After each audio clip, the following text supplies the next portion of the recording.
இன்றைக்கி நம்ம பார்க்க போகிறது என்னன்னு பார்த்தீங்கன்னா, ஒரு ஃபெஸ்டிவல் ரெசிபியான நெய்யப்பம்.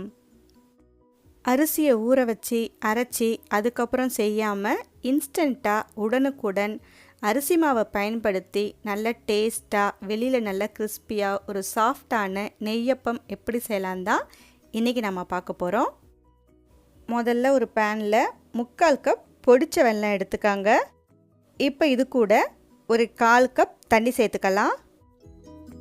அடுப்பை குறைச்சி வச்சு இந்த வெல்லம் நல்லா தண்ணியில் கரையிற வரைக்கும் இதை நாம் கலந்து விட்டுக்கலாம். பாகுபதம் எதுவும் தேவையில்லை, தண்ணியில் நல்லா கரைஞ்சால் மட்டும் போதும். இப்போ பார்த்தீங்கன்னா தண்ணியில் நல்லா வெல்லம் கரைஞ்சி வந்துடுச்சு. இப்போ நம்ம ஸ்டவ் ஆஃப் பண்ணிடலாம். இந்த வெள்ளைப்பாகு நல்லா ஆறட்டும். அடுத்து ஒரு மிக்சி ஜாரில் பழுத்த வாழைப்பழம் 1 சேர்த்துக்காங்க. கூடவே 1 கப் பதப்படுத்தப்பட்ட அரிசி மாவு சேர்த்துக்காங்க. இடியாப்ப மாவு, கொழுக்கட்டை மாவு எது வேணால் சேர்த்துக்கலாம்.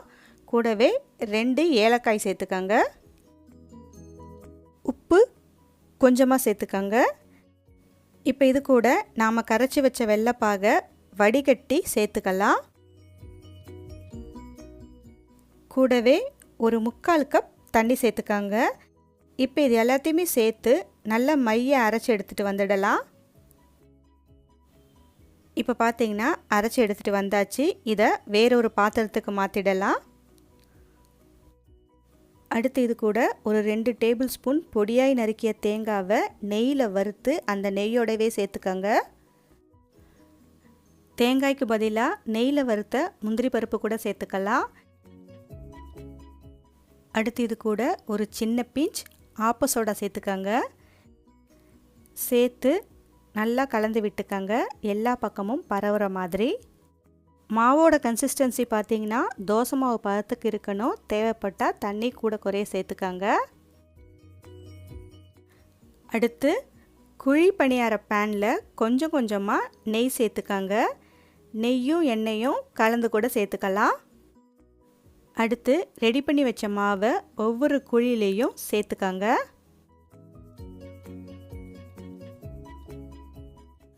அடுப்பை மீடியம் ஃப்ளேமில் வச்சு வேக விடுங்க. ஒரு 2 நிமிஷம் நல்லா வேகட்டும். ஓரளவு வெந்து வந்ததும் எல்லா பணியாரத்தையும் திருப்பி விட்டுக்கங்க.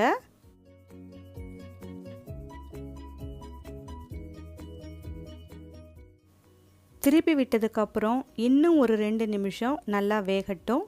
2 பக்கமும் நல்லா செவந்து வந்த உடனே நாம் இதை எடுத்துடலாம்.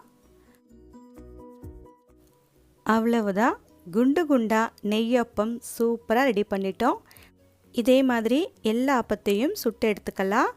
ஓகே ஃப்ரெண்ட்ஸ், இந்த ரெசிபியை நீங்கள் உங்கள் வீட்டில் ஒரு முறை ட்ரை பண்ணி பார்த்துட்டு எப்படி இருக்குன்னு சொல்லுங்கள். இந்த ரெசிபி உங்களுக்கு பிடிச்சிருந்தால் லைக் பண்ணுங்கள், ஷேர் பண்ணுங்கள்.